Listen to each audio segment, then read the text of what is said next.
All right, welcome to the very first community stream for Crystal Heroes. With me here today is Remo, and this is an AMA event, so ask me anything. Hopefully everybody can hear us, and we'll start getting the show on the road. For those of you who don't know what an AMA event is, it's basically where we answer questions that have been posed by the community, in this case, in our Discord server. And we have quite a few. I believe we have 28 or 29 questions. So we will go through those and try to get as in-depth as possible. Hopefully... Go ahead. Thanks for the intro, Matti. Yep. Just want to send. Looking forward to this. Greetings from the sunny island of Crystal Heroes from here.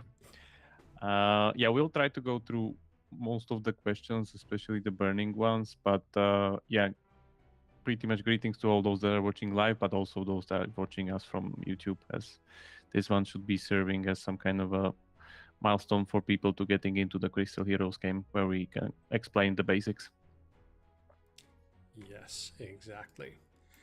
So, without further ado, we shall basically outline of the process here. We'll be going through questions first, and then along the way, if there's any interesting questions in the chat, or after we've gone through all the main questions, we'll go see if there's anything in the chat that needs sorting out as well, and then we can have a go at the actual game itself, so you can get some sneak peek previews of what the core of the game looks like.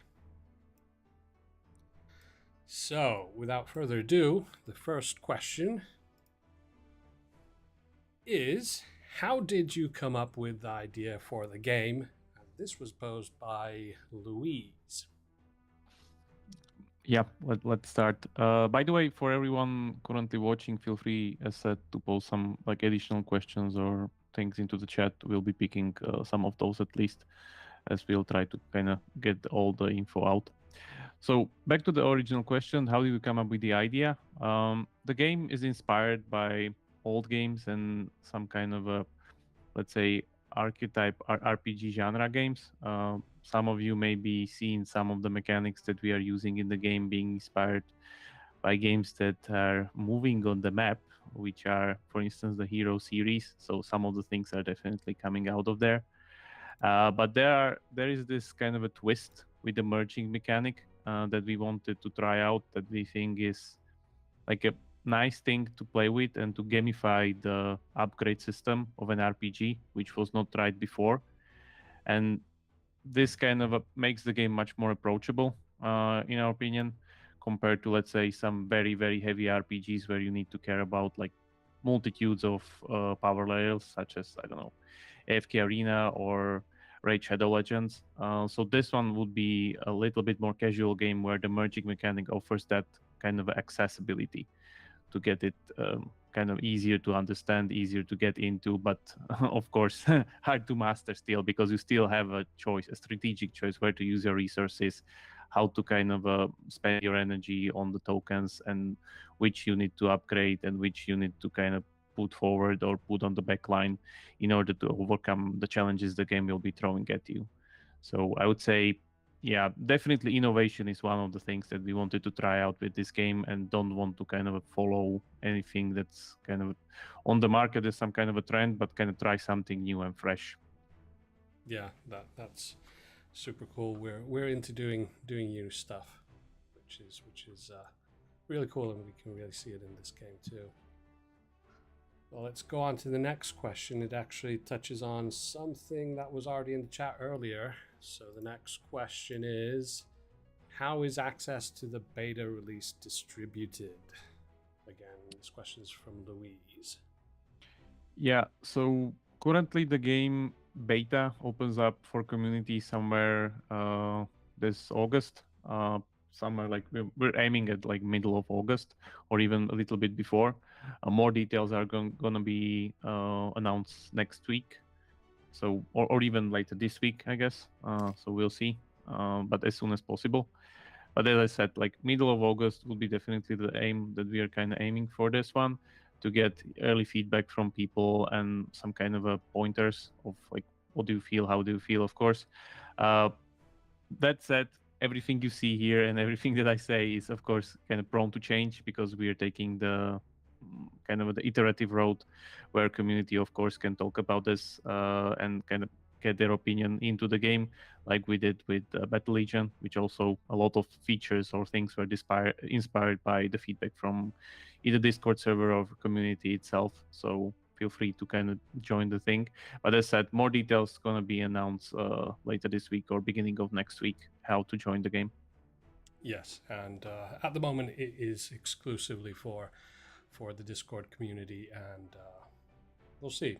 Possibly, if somebody wants a date, then we can lightly say that maybe 10th of August might be a day to visit the Discord, join up, and exciting things might happen. So next question. What is the expected business model? Yeah, so this is one of the, let's say, more burning questions. Yeah, let me clarify that one out because currently in the current gaming environment, there are different things floating around the market, some more successful, some less successful, some kind of borderline problematic. So yeah, let's clarify that. The game Crystal Heroes that we're talking about will be definitely free to play, mainly, meaning that the core of the game is free to play, but we want to kind of introduce or supplement or complement it with the NFT functionality, meaning that there will be, let's say, a layer of collectibles, which are the spirits that we are talking about, that will be the NFTs of the game. It's definitely not a format that you have heard before with the, let's say, play to earn phrase. We are definitely not kind of trying to join that boat because we think that's not really like a healthy design for a game. Rather than that, the NFTs should help support the game where like some parts of the game, especially the spirits, will be more of a collectibles that can be traded between the players. So the collection and trading aspect itself is the main focus here, not the earning aspect really. Like, you know, it's something similar to as if you would have a card collection in, I don't know, Magic the Gathering, for instance, where of course the physical cards that you have, you can still sell them, but it's a really big question if this is kind of a like way to earn money. We definitely don't want to get into this kind of a stereotype that yeah, this is the thing that you can ditch your job for. It's definitely not. The main focus of the game is of course the experience and the fun of it, and the main driver even for people to spend money on the game will be having the best experience with the game itself and completing their collections and being able to experience the challenges of the game rather than invest something. So that's the main kind of a thing. But yeah, it's a free-to-play game. It will be completely free to access with some layers of the game being on the NFT layer. Yeah, that was a good question from Snoop Cat there. So heading on, we have a lot of questions, so we'll just start heading on through them. Well, what is Web3 and how does it apply to the game? This one's from Mr. Binks.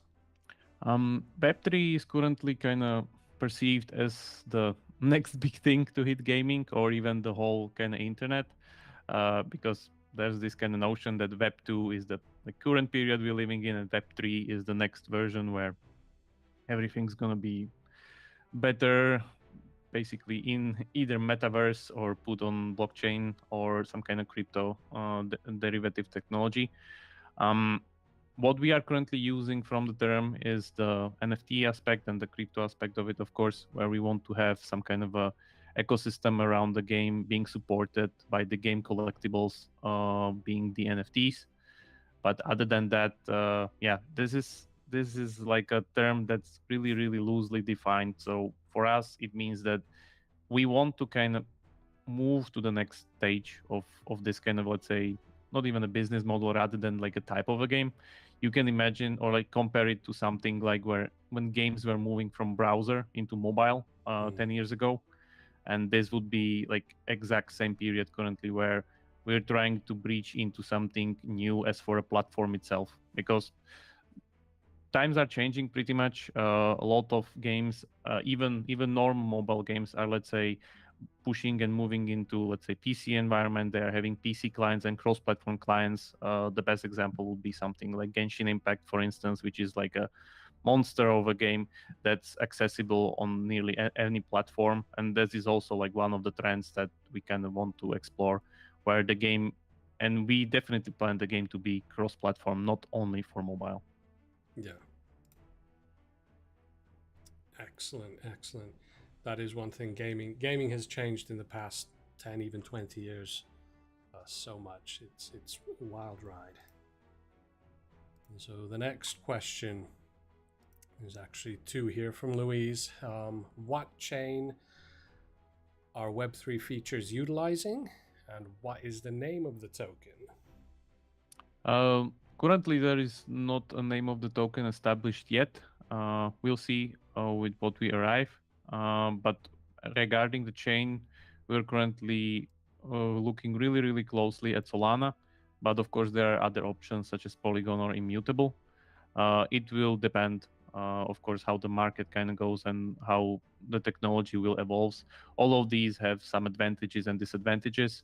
So in the end, we'll kind of pick the one that suits us the best and the technology that can kind of support our needs regarding the game. So, but if I would say for now, we're closely leaning towards Solana. So we'll see what happens there. Yeah. Okay. And sticking with some of the NFT topics, how do you ensure token and NFT scarcity? Yeah. This will be maybe a longer one, so if you want, you can play the game a little bit in the meantime. Okay, well, we can do some gaming. I want to hear this too. it's good stuff. Yeah. So NFT scarcity and token scarcity is a big question in this field. Let's take the example of Axie Infinity, for instance, so we can go into more detail. How do we see it and how kind of this market moves currently? Axie had this kind of, let's say, revolutionary thing, which they called play to earn, in a way that you can play the game and then they would reward you with currencies, and in the end you can breed the axolotls and sell those on the marketplace, and it sounded pretty well.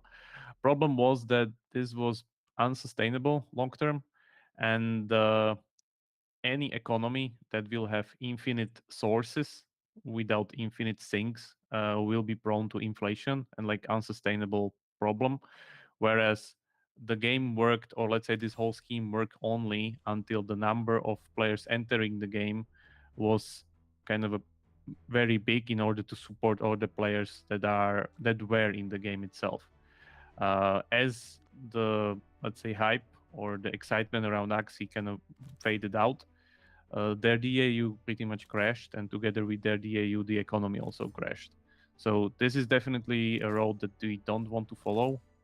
We take it as that Axie is one of the pioneers in their environment, and I'm guessing that the team did everything they could to kind of turn this around. But some of the fundamentals were designed already in the economy, and in the end, they wouldn't, even if they wanted, some of the things that happened, they could not expect that they would happen. That's normal with games. So I would take it as some kind of pioneering case. So for our case, regarding the NFT scarcity or like the things around us, we definitely won't have infinite sources of these, meaning that the NFTs that you will be getting will be not even generated. They will be either farmed or given through either marketplace that will have like limited quantities, or through events in the game. So we'll make sure that like there's not like some kind of a, we definitely want to prevent the bot farming behavior or this kind of like super exploitative behavior where people just like run farms of stuff to exploit as much value out of the game. It would be rather rewarding people for their progression. So it would still be possible to get an NFT even without like buying anything, but it would be hidden behind like a skill cap and the progression kind of a capacity of your account. So yeah, for the best engaged players, definitely it would be possible, not for everybody. And by this system, we would keep a close eye on the kind of supply of NFTs in the economy. We also have systems that are very effective in managing this, meaning that you will be able to actually fuse your NFTs to create something better out of them. therefore being able to kind of control the flow of NFTs in the economy. So yeah, we'll be monitoring that closely, but we definitely won't have infinite sources for these. That's like one of the bigger things. But on the other hand, the whole kind of a thing of the like the ecosystem is not really designed to be, let's say, a second job. It's again, we want to build it as a challenge, like a experience to be able to challenge the content of the game, go through the encounters, go through the story. We're putting like a really big focus on the story, as you could see already within the game. There's a lot of dialogues, lots of like custom made quests, items, heroes, and so on and so forth. So it's more of an experience that we want to kind of give to the players rather than give some kind of a second job that you would need to grind out. So that would be the main thing. Cool. That was some good information there. I'm sure lots of people will be pulling back the slider and watching that part over and over again. So let's see what we have. We were just taking, I think this is the next question. Let me just check. Yes. So, what makes Traplight want to try and make a crypto type game after other studios have failed? Ask Zoom asking this. Yeah, this is a really good one. Maybe I can do just a continuation of the previous one, but still like a good question. Innovation is hard. That's really hard in the gaming industry. It's very hard. But if you don't try, you kind of you never take your chances. You never win here. So we definitely want to try because we feel that it is something similar what was happening before, where games were switching from browser into mobile.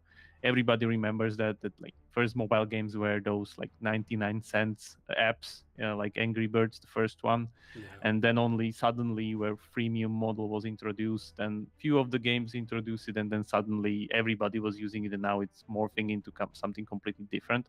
So we definitely want to keep up with the trends and innovation in the industry. That's one thing. The other thing is that the model is changing anyway.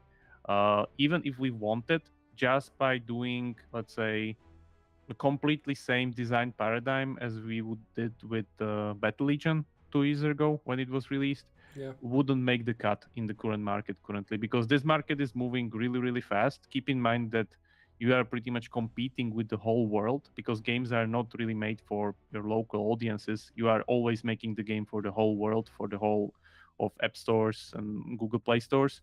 And anyone can pretty much challenge you in your genre if he's sitting in America, China, Asia, Europe, Africa, doesn't matter. We will all meet in the end in the Google Play bar or icon row where you can choose your game and you compete with all of these other companies. So we definitely trying to keep up with the trends and the market kind of shifting towards some of the new things. You could already see it even in like the previous period where a lot of games are introducing, as I said, cross-platform functionality, where they are able to be played on PC, console, and mobile all together. They are introducing kind of subscription models and trying different things towards their monetization, whereas it could be more taken as some kind of a hobby rather than the usual like it was like 3 to 5 years ago, where it was all about these kind of really big spenders.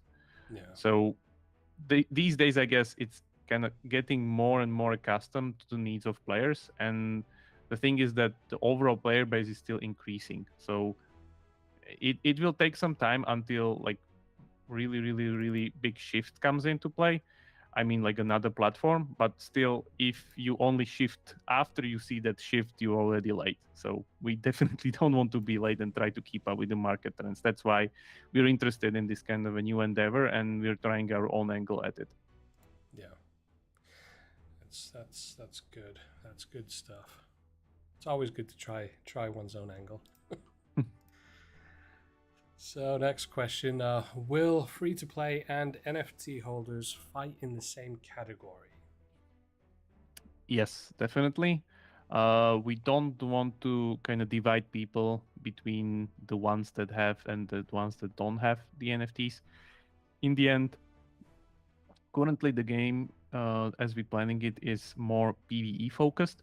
So it's kind of better to have stronger friends that can help you out. Everybody can experience the kind of adventure mode for themselves at their own pace with whatever they can get. It's that, let's say, the spirits, even the spirits design vector, where you can have spirits on top of your heroes to help them in battle, will be accessible even without the crypto functionality. I mean, the early part of that layer. Excellent. But later down the line, yeah, those ones we're taking as literally like a collectibles that you take as some kind of item that you can then use and trade in the marketplace, or give to your friends and upgrade those and kind of move them around. So it won't be limiting at all. Definitely no content in the game will be buried only behind some kind of a crypto functionality. I think everybody can get into everywhere. It's more of a question of how strong you are regarding the challenges the game will pose against you. So Yeah. we'll see about that one. But we don't really want to limit people regarding this. Yeah. Excellent. And can token owners influence the game design? Yeah, this is again really good questions regarding the current trends in the crypto or Web3, or however do we call it, this kind of a, let's call it the first generation of Web3 games. Yeah. We don't really want to create some kind of a DAO. For those that don't know what DAO means, it means like decentralized autonomous organization, where some games are doing this kind of a sale of their governance token or some kind of a token that gives people voting rights, and then they can try to steer the, not even the design, but rather some decisions in the game. We don't want to do that. We don't really believe into this kind of a thing, because some of those systems, even if they sound nice on paper, they have like some kind of really big problems behind them if you look from the practical standpoint. So no, if you will have the token that will be mainly used for utility of upgrading your NFTs, you won't have kind of any more influencing power than another community member that is expressing his opinion on Discord. We want to listen to the whole community, not just people kind of owning the NFT asset. So as we did with Battle Legion, every feedback is kind of taken into account and kind of considered. And yeah, you don't really need to kind of own anything to have a voice. And as I said, like, it will be currently what we're kind of heading through, it will be purely utility. So you will have more utility, meaning you can do like different things within the some of the power vectors of the game. But definitely, if you want to voice your concern or like have some kind of a, I wouldn't even say voting rights, but kind of influence on the game, the best thing you can do is just go on Discord, engage with the community, or create community content. That's the best way to do it. Exactly. Yeah. So Discord is the place, and especially at the moment with the game still in early phases, then this is the time to get your voice out there, and Discord is the number one place for that. Moving on, can players farm the pay to earn system with multiple accounts? Yeah. So this one is we can shut that one out immediately, because it won't even come to multiple accounts, as we won't have play to earn systems. Some games, as I said, like this kind of a first gen of these games, is still advertising it as, let's say, play to earn. We're definitely not doing that. We completely understand the feedback. Even, let's say, I can see some people talking in the chat that, yeah, crypto games are kind of bad and they have a really, really bad name in the industry. And I agree. Like the first bunch of, let's say, these first gen games, a lot of them were running on unsustainable economies and kind of promising something they would not be able to be deliver, either from economical standpoint or just by the capacity of the team regarding content creation. So we definitely don't want to do that. You know how we work. You've seen our work in Battle Legion. We take really, really kind of long time in order to push quality content out of the game. Don't want to rush it out.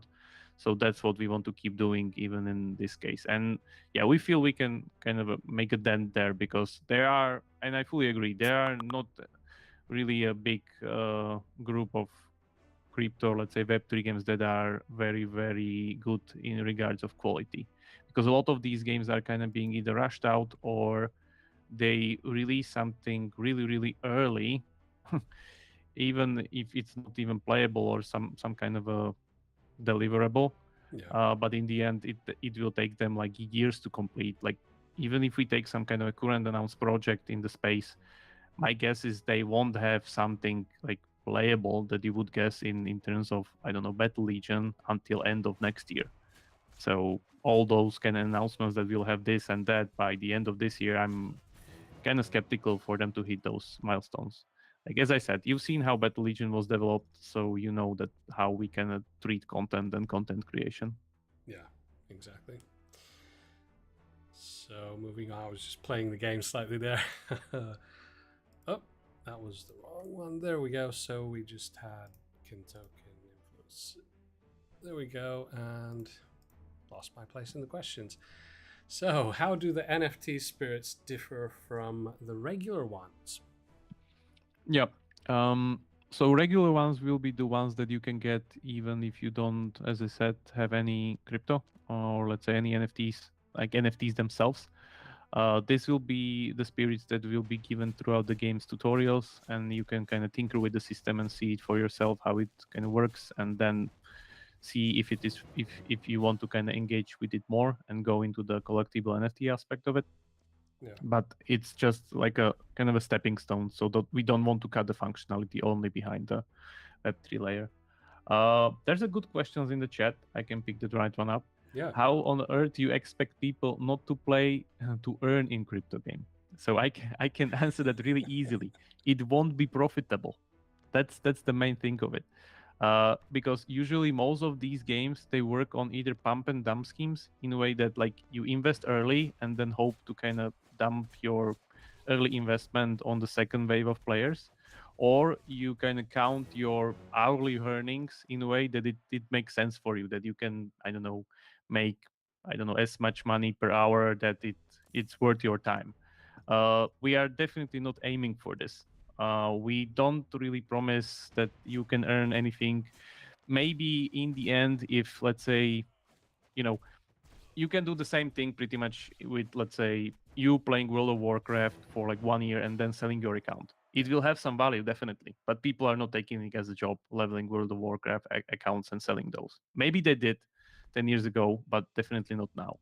So why do we expect people not to earn anything in the crypto? Because it just won't be that profitable. And the main kind of a motivation that we expect people to get into the game will be playing the game itself. Yeah. So exactly. that would be the main answer to it. Yeah. Got caught up playing again. So then the next question: what price range is the target for average spirits?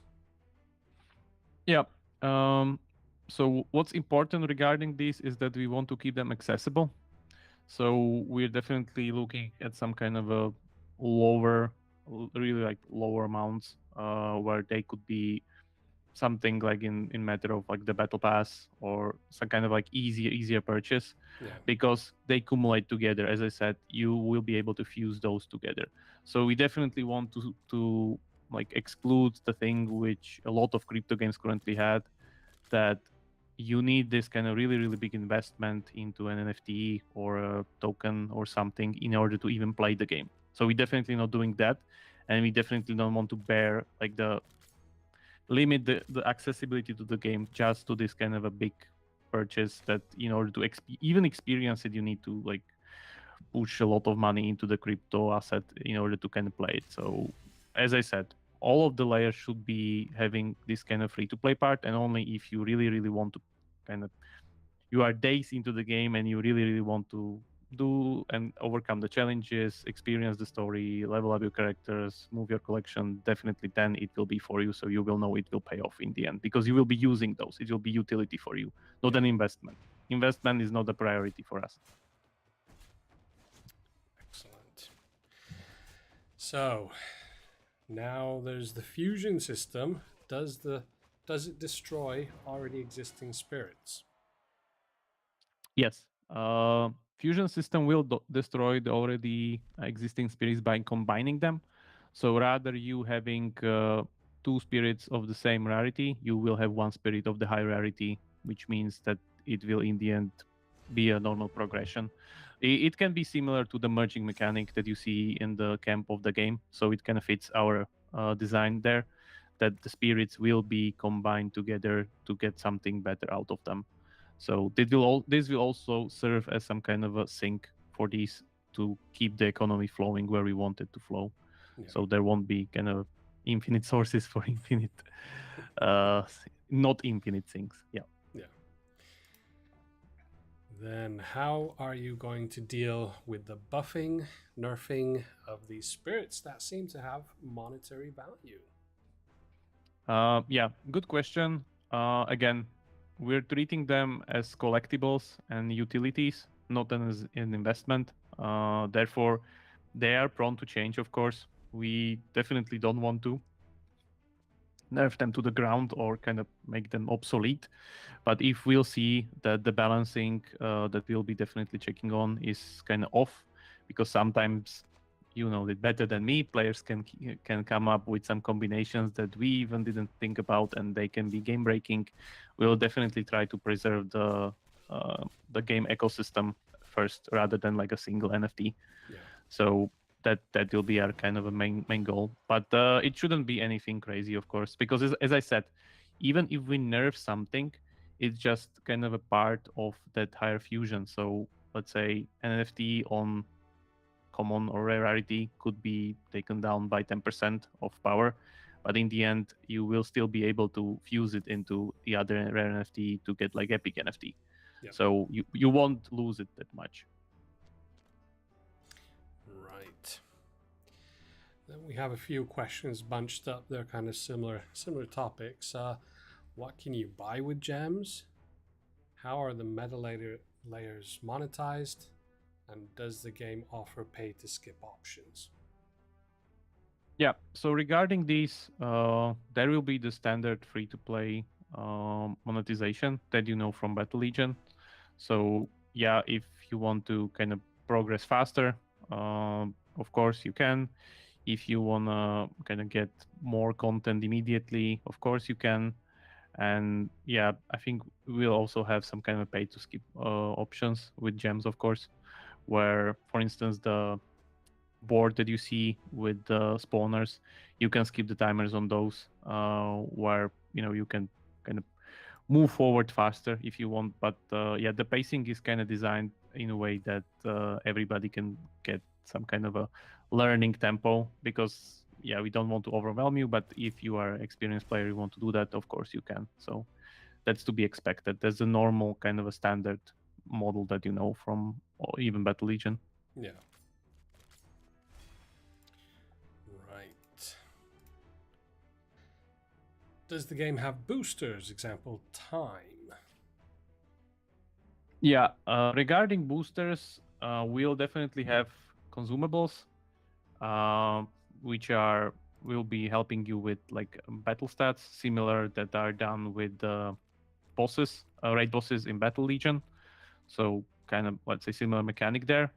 But also there will be permanent boosters, which will be, I mean, don't know if those are even kind of a, but by merging the spawners, you're increasing your capacity. If this is, but it's not a consumable by itself. It's like more of an item. So yeah, maybe I can confuse this one. But yeah, we'll have consumables definitely. Yeah. Then does the game have subscriptions? To be decided for now. We don't have it in the current like really near design. If you're joining the beta immediately, you won't see anything like that yet.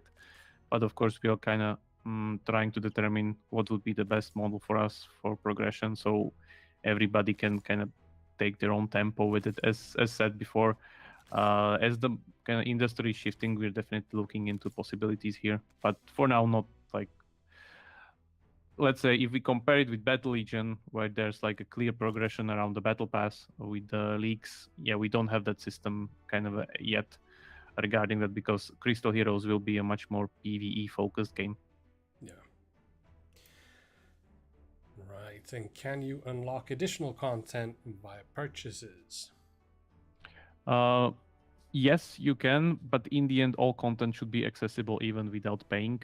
So it's not that unlock, meaning that you will be limited to never see that content if you don't pay anything. So no features of the game should be behind the paywall.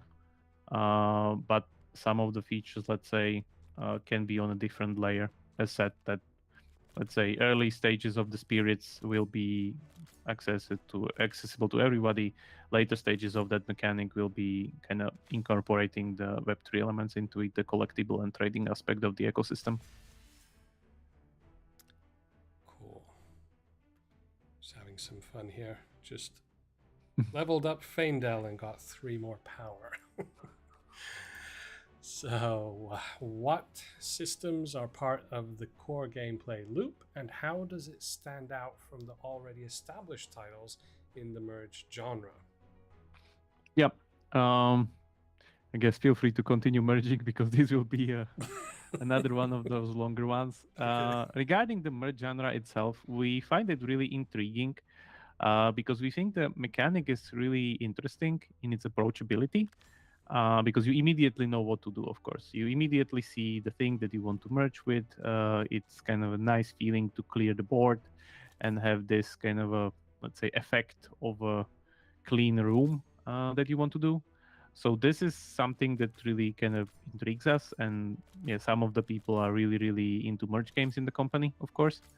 But what we see in the current genre of games is that there's this lack of permanence, because most of the merge games that you see in the market, they don't really kind of offer you some kind of a permanent progression, let's say.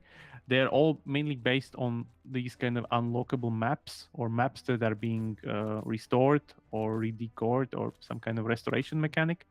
But regarding their quest system or whatever you are kind of merging towards, it's always the same. So after like 1 or 2 months of the game, you've seen it pretty much everything, and it just continues.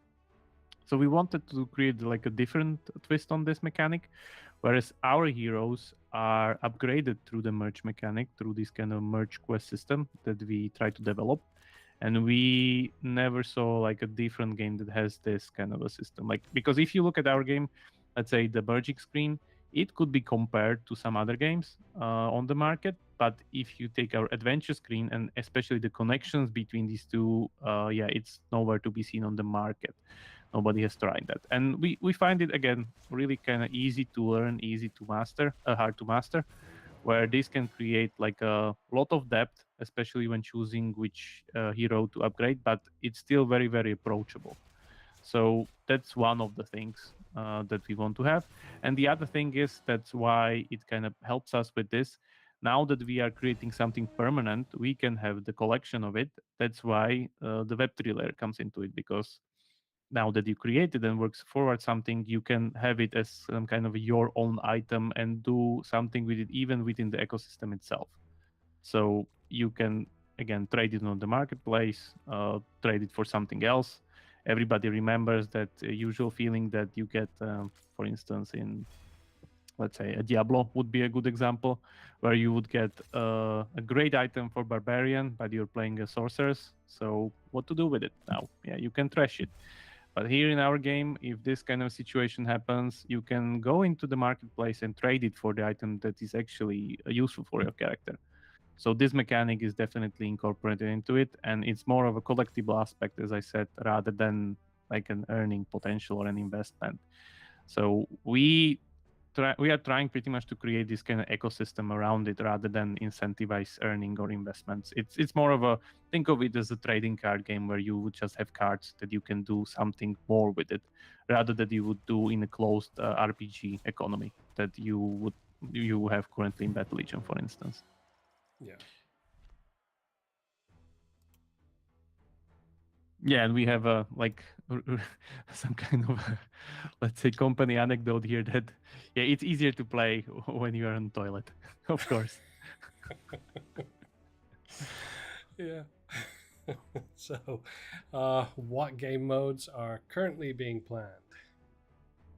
Yeah. So regarding the game modes of the game, we definitely have the adventure mode that you can already see being kind of challenged on the screen currently, where there's the main story of the game. You meet some kind of early characters of the game that stays with you, and then they take kind of more and more characters into the party. And then at some point you will be getting even characters out of different modes, not only the adventure mode.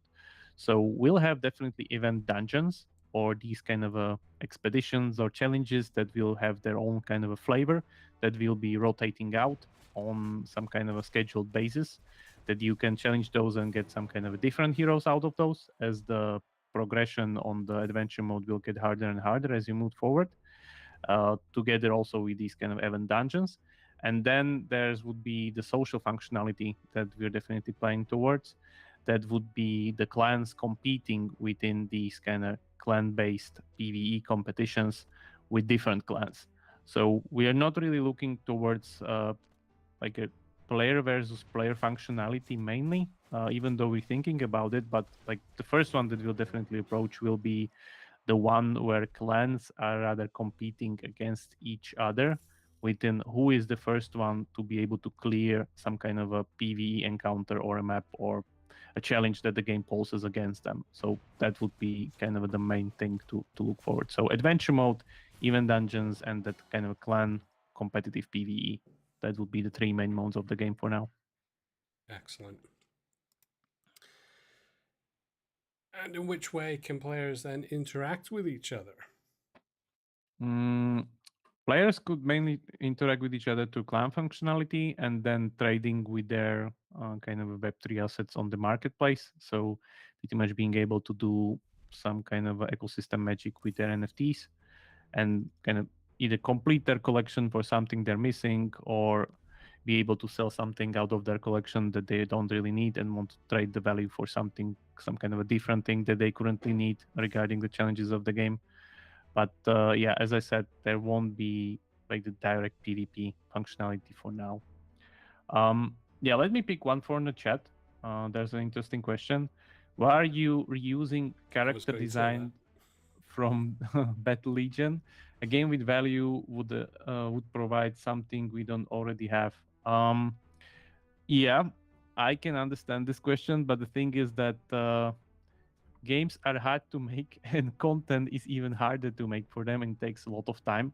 Keep in mind that Traplight isn't that big of a company like, I don't know, Ubisoft with 30k employees. So we are using what we can in a way that like we know the art that we did, and we definitely don't want to reuse everything, but some things, especially in the early stages of the game, as we said before, whatever you see currently is prone to change, and it's some kind of a beta stage of the game. We want to have as much art in, let's say, good enough form as possible. So of course we will be using some of our kind of asset collections from other games, but yeah, it's not a priority for the game. The game will definitely have its own kind of asset list of graphic assets and heroes and everything. You never seen those in the Battle Legion, so we're definitely ramping the production up there.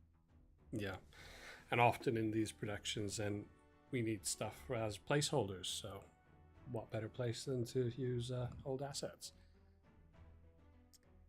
Right. Next question: will this game have a competitive side? Yeah, so the competitive side of set will be mainly based on clan-based competition. Could be considered as set something similar to Battle Legion, where clans are competing against each other with the bosses. So we're thinking a little bit more different spin on that, but in a similar fashion, where there would be clans pitted against each other in maps more closely rather than on the leaderboard. So that's there.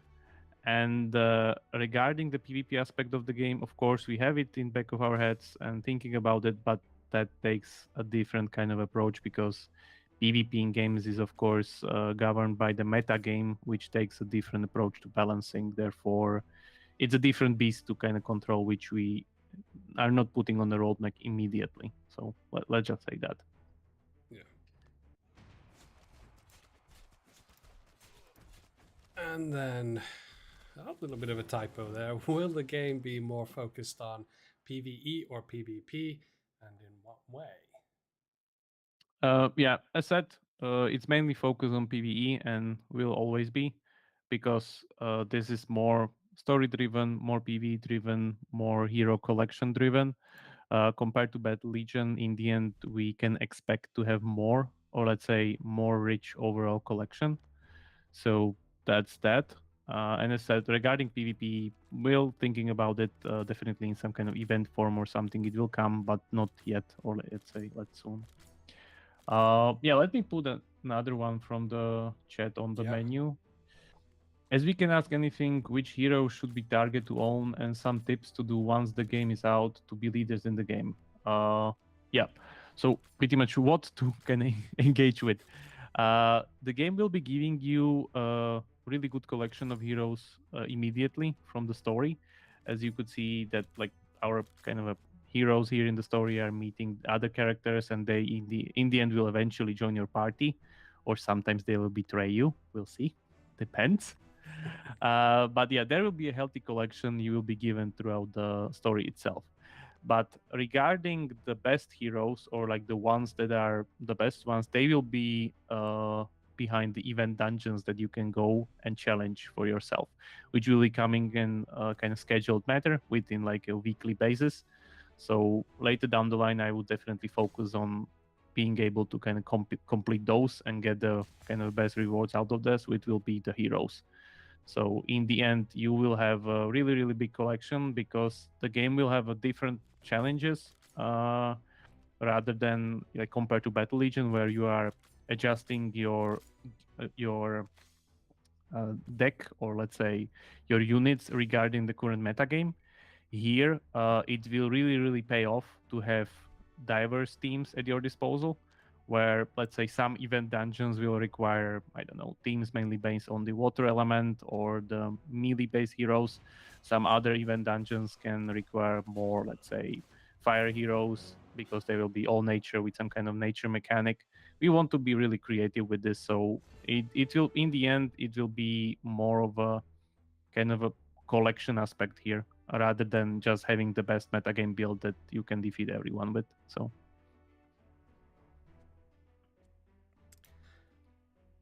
Excellent. More questions. No, a little bouncing off a little bit of Battle Legion here. Will combat be more hands-on or hands-off like Battle Legion? yeah, so regarding Battle Legion, where combat is pretty much completely hands-off, this will be a little bit more hands-on experience. We'll still have the autoplay possibility where you can yeah, everything will pretty much be autoplayed, so we are not ditching that option. But here, heroes will have abilities that you will be able to control. Those are not currently seen within the build because this is like a, let's say, a little bit older build than the build that we're currently having in our pipeline. But we're definitely will have player input during the combat, so it is still possible to kind of get into nitty gritty of being able to time the abilities the best way and squeeze the most out of your team if you're really into it. Excellent. Got caught up playing again. How long are the average play sessions, and how often are players expected to interact with the game?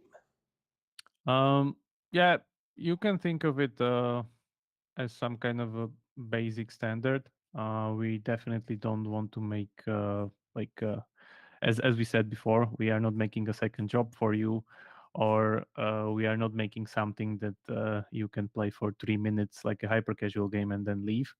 So there will be possibilities for you to hop into the game and do some things really, really quick if you have like a short amount of time. For instance, clear out your merge board, spend your energy, merge those tokens, and just kind of move forward towards progressing your hero upgrade quests. So that will be, let's say, a smaller session. Or if you have more time, because I don't know, you have some kind of a downtime, or you're riding a longer train or waiting somewhere, you can then go and explore the adventure or even dungeons or like anywhere else into the game. So exploration will be kind of stronger, and I would expect that yeah, this will take a little bit longer time, but it's definitely not kind of a super needed. We don't really kind of punish you for not like being in the game. Something similarly where, I don't know, you constantly need to kind of click some cooldowns or stuff like that. It's more of a, yeah, you eventually run out of the resources during the session, of course, but it's not that like if you don't get back, you are kind of losing something. It's more of a, the game is waiting there for you. So it shouldn't be definitely punishing. So that's not the problem here. Yeah, what I found while I've been playing around with the beta build, super easy to just put down and return to. It's not requiring anything major all the time. Will there be an energy system limiting play in merging and/or battles?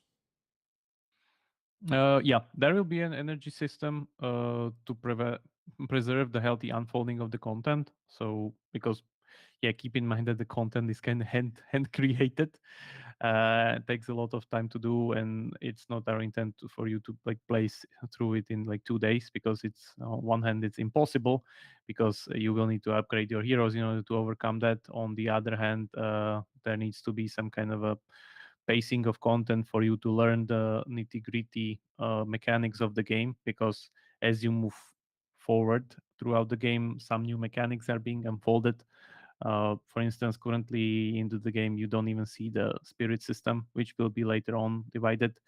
For instance, like one of the first things that you will learn will be how to kind of do quests, how to upgrade heroes. Then in the end, you will be blowing up a quest research settlement of the evil character and stuff like that. So yeah, we definitely don't want to overcome people with too much mechanics. So there's is a pacing system set up. But of course, if you are really, really engaged and want to kind of brute force through it, you still can. That's not like a limiting factor. Excellent. And then some art side here. Will heroes have changeable skins? Not initially. We are not currently looking at this one, because there will be a lot of heroes, as I said, and a lot of units. Not not only your units that you can control, I mean the heroes, but also enemy units that you can encounter throughout the game, and you will need to learn their mechanics in order to overcome them. So I would say expect much more diverse variety of units in the whole game compared to Battle Legion. Whereas in Battle Legion, there's, I don't know, something in the vicinity of like 60 or 70 units or something like that, if I'm counting the non-usable ones by player. Yeah. Here, the pool of units that will be non-usable by player, I mean the ones that will be challenging you in the encounters or dungeons, will be much bigger than the ones that you will be able to use. So expect much more kind of diverse stuff to encounter rather than being able to kind of change your skins. We're, yeah, it takes a lot of graphical capacity, so we're focusing mainly there. Excellent. And it looks as though we are on the last question actually here. Uh, this is one that I can even answer. Do you plan to on doing regular community events on this game? On my part, the yes, we will be continuing all sorts of events. Hopefully, fight night style things where we can see players battle. Remo, do you have something to add to that? Um, yeah, so we're definitely thinking about like running some kind of event things. As I said, because even the NFT part of the game, it will be like pretty limited. It won't be like farmable. So like that's one of the things that we're definitely looking forward to, have some kind of event functionality where you could join in and actually get some kind of a rewards out of that in a competitive aspect. So we'll see about that one. The other thing is that trading functionality will be supporting these. Even things like the current even merge board that you have will sometimes maybe increase during event times. I've seen this works pretty well for some people. So that's something that we're considering, but also overall kind of community contests regarding content creation that you can do, and then kind of get some kind of in-game rewards. Definitely, we're looking into that, and yeah, so expect stuff that we did pretty much in Battle Legion, but also some kind of new functionality on top of that. But we'll see. It will be mainly based on the rollout of content of the game itself that we'll be kind of doing, because of course if we want to do like in-game event, we first need to have the game itself, of course. So that's the different thing, which also is one thing that kind of is different compared to other games in this, let's say, Web3 genre that we have. Whereas in most of the cases, when you see other kind of Web3 or crypto-based games, most of the game that you see is some kind of a nice mockups or graphics with a roadmap. As I said, most of those are kind of really, really far away, stretched somewhere to the end of next year. We definitely want to go the other way around, whereas, as you see, we already have some kind of beta prototype of the game that we are already working on for quite some time, and want to get community feedback on the actual gameplay first. So yeah, because if we, as said, if we already are kind of building the boxes and the structure of the game, then it's much easier for us to build the content of the game. But yeah, we have the game. That's like one of the bigger differences. Like, we know how it feels, we know how it plays, we know how long it takes you to complete this and that. So it won't be just like promises on something. You will be able to play the game next month. So that will be one of the bigger differences. For sure, that is a big thing. Do we have any interesting questions from the chat? Because we have gone through the pre-sourced Yeah, questions. we can go for some of them. I think there have been some new ones added there. Will there be some wiki side launch for the game covering heroes, dungeons, and mechanics? Not yet, I guess. Usually, how I see it, that the community comes up with these, but yeah, we'll definitely be giving more and more information throughout the development of the game. So if somebody wants to take up the challenge and convert it into it, feel free to do so. As I said, that engaging with the community will be rewarded by us. So feel free to kind of take that one up. For trading functions, are prices fixed or player driven?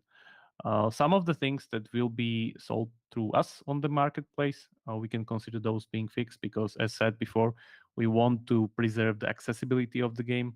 So we don't really want for things to kind of skyrocket completely, so you are not able to like get into any mechanic there. But yeah, most of the stuff will be in the end player driven, because players will be the ones engaging with the ecosystem. Are players able to reroll heroes in case they want to refund resources to focus on other heroes?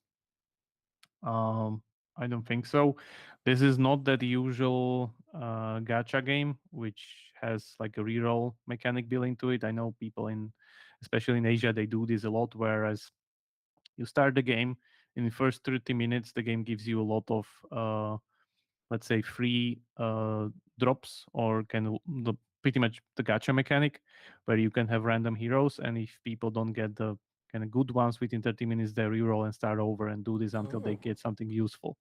So yeah, we're definitely not doing that one. Everybody will start with the same heroes within the adventure, and then depending on the event dungeons that you encounter later, that depends on you, of course, how you are able to challenge those, and in which ones you are able to pick, because, as said, they won't be permanent. They will be coming in scheduled lineup.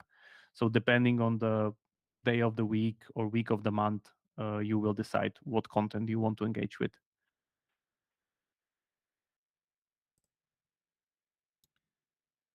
Cool. So, looks as though questions in the chat have been answered mostly. Well, there's some questions based on kind of like what Battle Legion has done. Will there be sharing of any? Well, I don't think their shards aren't in the game, but will there be any sort of sharing between clan members? I would suppose possibly, but we'll see. Yeah, not kind of like fully planned now, but there will be definitely some kind of like social, let's call it social helper functionality, when having the strongest team members in the clan will be definitely beneficial. So Mm, we'll look into that. So should not be something that will be missed there. excellent. Well, if there's no more questions, I'm happy to stay here for a while and play, show some of the games still. Um, yeah, thanks a lot, Remo, for joining and giving some great answers to some pretty tricky questions. They would have been out of my scope. I know quite a few of those, but it was great, and I'm sure the community got lots of good answers and information on that. And definitely, sometime in August, beginning or mid August, beta will be out there. So stay tuned in Discord for that. Yeah. Actually, we got a question come up. You mentioned that it's good to level multiple heroes to enjoy all the contents and gain advantage, but you referred to limited resources. So how hard will it be? Well, depending on how much kind of a thing you want to overcome. Of Yeah, course, it like choosing the, let's say, the choice of spending right resources into right heroes is like one of the, let's say, skill component of the game. Whereas even just being able to kind of upgrade the heroes that you currently need, so that will depend, of course, on individual skill of the players. Because even though the merging mechanic can seem simple, it's not that simple. As we said, it's kind of easy to learn, hard to master. Because in the end, lots of heroes are costing the same tokens, and it's really upon your strategy. How do you spend those and level up the heroes that you actually need within the challenges, or the ones that you can use with your strategy to beat yeah, the content of the game. So it will be varied, but shouldn't be that hard that it's kind of a buried behind something. We're definitely looking into making it accessible. Like all contents of the game will be, or layers of the game will be accessible if you are following the strategy. yeah. Well, actually, I just noticed that my capture card has frozen and the game is not advancing on the screen. So that probably will be it for the stream this time, as we cannot show any more of the game. It's frozen.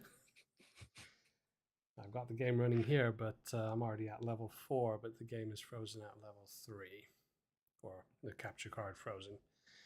Anyway, it's been a great stream. Thank you once again, Remo, for being here. We have to do this again. This was good. Once we have the beta out there, I'm sure there'll be even more questions out with everybody. Let's see. We do another AMA event. See if it's Remo, maybe somebody else. I don't know. We'll see. Yeah, thank you all for joining and for writing up the questions. Again, feel free to even have more on the Discord or in the next batch of this. We'll go through those and again can do it once more once we have more things to show, which are definitely coming. Definitely. Okay. Thank you, guys. See you later.